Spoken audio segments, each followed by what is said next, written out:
Oi oi, hello and welcome to another All My Bets video. It's been a little while since I've done one of these. Is what it is. Been some good racing coming up. End of August was what it was. Last week we did all right on the weekend watch. That will be back again on the GG channel. So I'm hosting this week. We've got Matty and Andrew as the tipsters. I will be throwing my two penneth in, but I'll be back Friday, probably around about maybe morning or afternoon. Afternoon, once we've got the Sunday declarations, because there's some real good action coming up this weekend. 17 grade ones from Thursday through to Sunday in England and in Ireland. And I've got a few potential strong bets for the weekend. I don't have so many strong bets for the first couple of days at Doncaster, but just to get the content back out there, I wanted to share the 5 bets that I'll be having over Thursday and Friday. And then, I just wanted to update that I'll be giving you some more stuff for the weekend. So look, with that said, I'll run through these 5. They'll be fairly quick to keep the video short. These might be the type of ones where, look, I do my weekend bets. I probably do bet sometimes during the week, but maybe not as much as people may think. These would all be sort of the ones where I'm happy with betting every single one of them. I always am with the bets that I strike.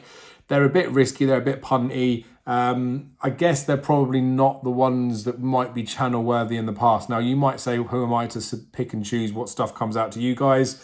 And that's exactly why I am sharing these, because it's Doncaster. There's a couple of days racing. You might want to know what I fancy for the days. So let's get the video out and tell you where we're at. But look, I would just say they've all got risks attached. They're all priced accordingly, I guess. I don't still want to say that any of them are like bad value, otherwise I wouldn't be striking the bets. I think a few of them are in and around the right sort of price, but I do think a few of them are fair prices and we're taking a swing. So like I say, we'll run through it without further ado. So on Thursday, we've got 3 all in nursery handicaps as well, so you probably want to slap me through the screen. You can't, good luck for you. 150 though, Silver Ghost for Emma Lavelle. Bumped into one last time out behind Miss Fascinator.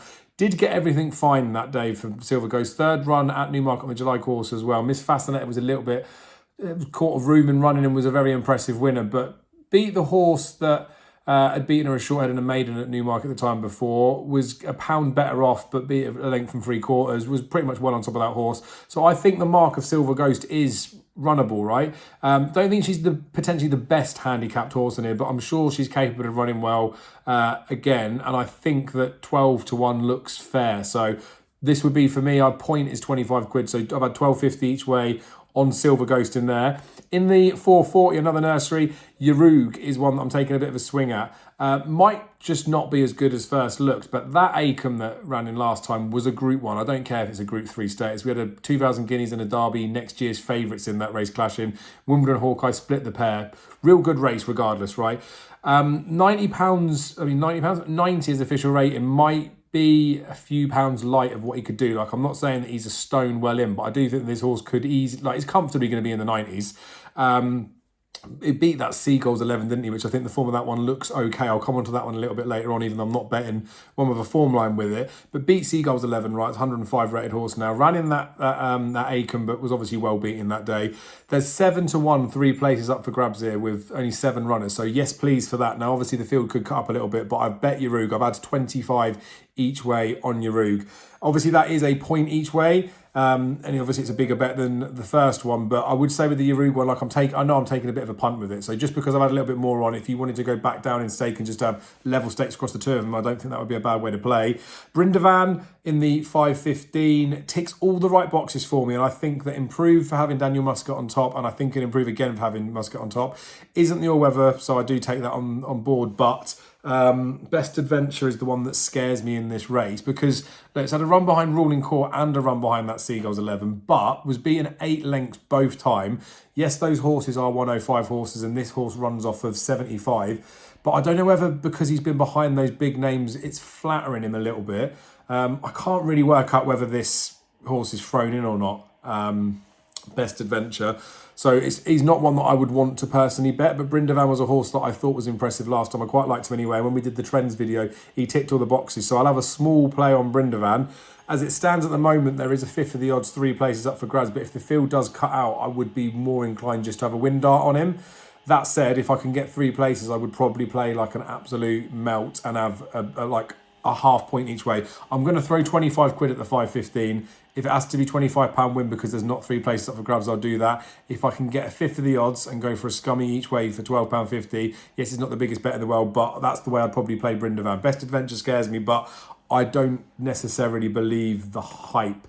You can clip and crop that when he absolutely bolts up, can't you? Friday, we've got 2. The 150, the Mallard Handicap. Phelan is a Northern Circuit horse. Does worry me slightly there. Has had a few runs at Doncaster. One of them's been okay, off of a £1 higher mark. Didn't win, but was all right. But I thought Phelan looked like it was the winner last time out. It was on heavy ground at Hamilton, I do get that, but was sort of room. £4 out the handicap. I think that was just unlucky not to get the race that day. Like it could be the same sort of thing again here. It is a bit of a smaller field.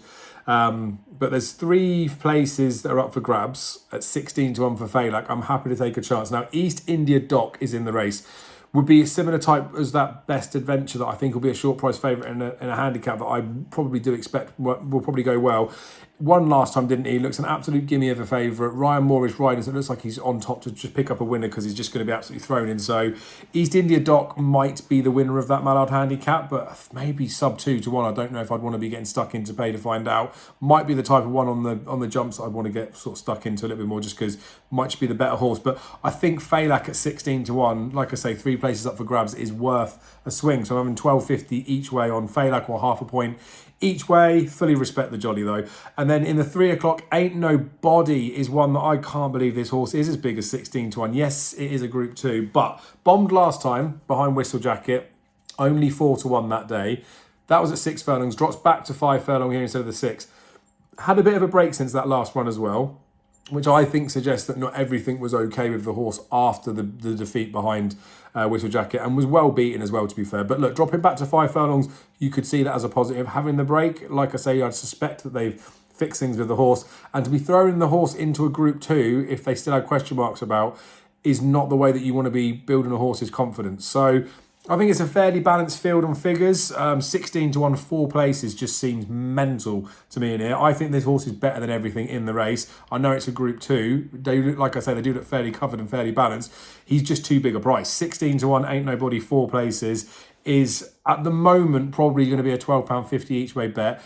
The way that I've talked about some of the other ones in there where I'm having the same sort of stakes on, and this one would feel like a stronger bet, I may be tempted to have 25 each way on Ain't No Body, or if we split the difference and say 18.75 for the purpose of the video. Like, I want to have a bit more on Ain't No Body because I think I could be right.